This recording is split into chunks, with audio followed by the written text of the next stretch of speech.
It all started with me visioning the picture that they were painting. The thing was, it was my version of their vision, and my version of their vision looked totally different from their version of their vision. And it was only in living it and being it and doing it that I could learn that their vision of my vision were two really, really different things. Working in the corporate world, in the end, broke me.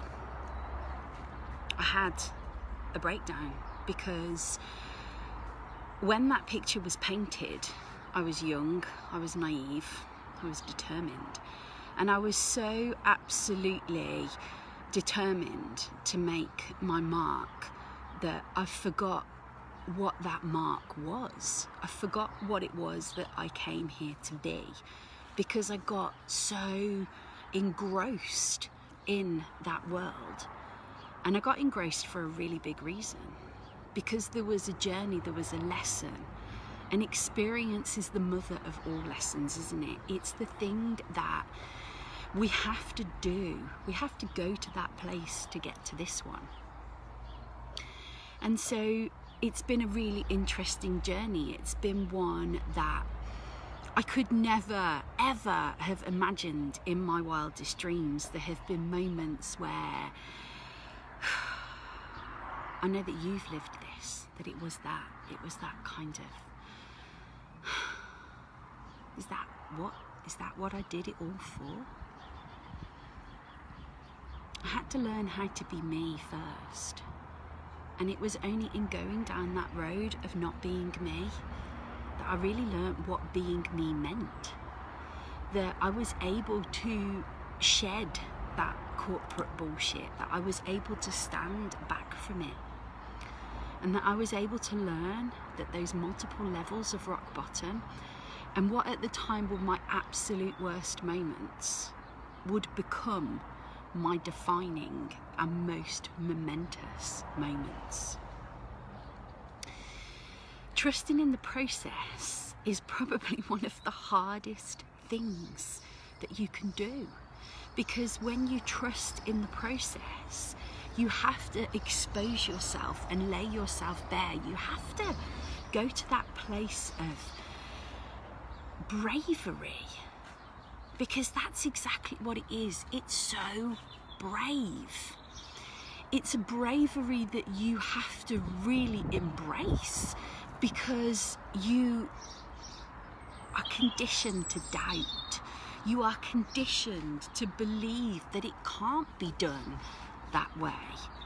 You are conditioned to go with what everybody else says it should be, because we couldn't possibly upset the apple cart, could we?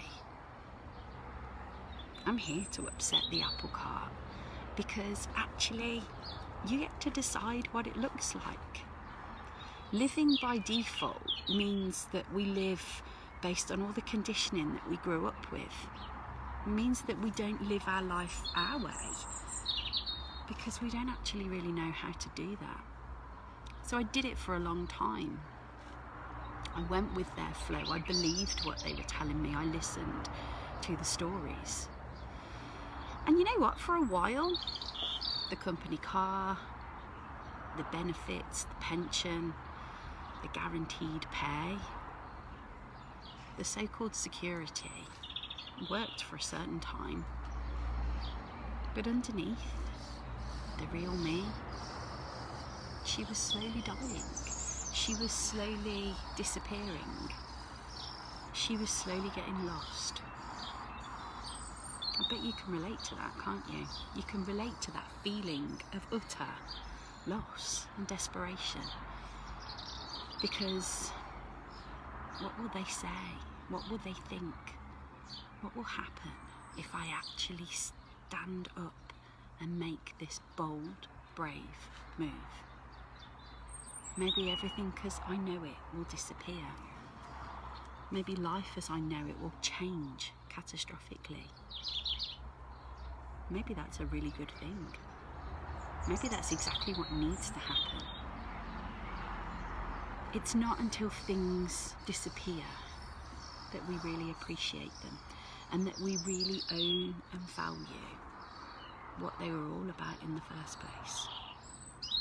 A few years ago, I would never have come on and openly shared something like this. I would have been far too scared and too worried about what everybody was going to say.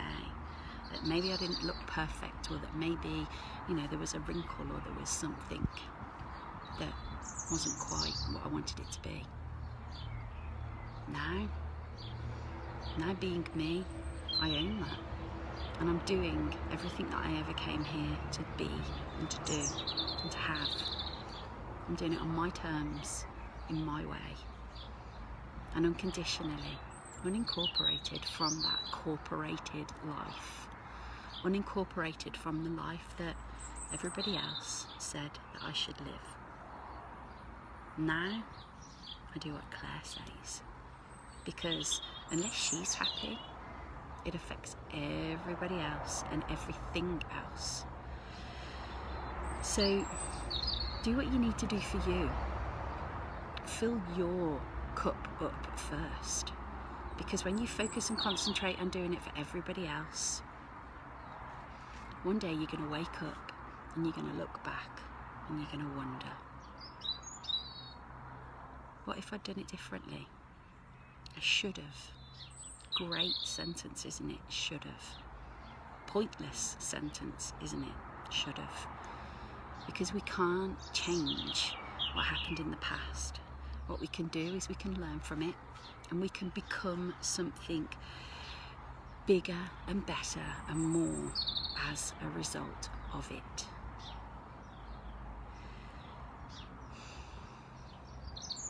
What are you going to do? Tomorrow is guaranteed to nobody. The present, that's what we have. We have this minute, we have this moment, and every possibility that was ever in the world is available right now, in this moment. So what are you going to choose? We'll see, won't we? If you want some help, then you know what to do. Help is available. The biggest decision is to ask for it. So you get to choose. Ask or carry on. Up to you.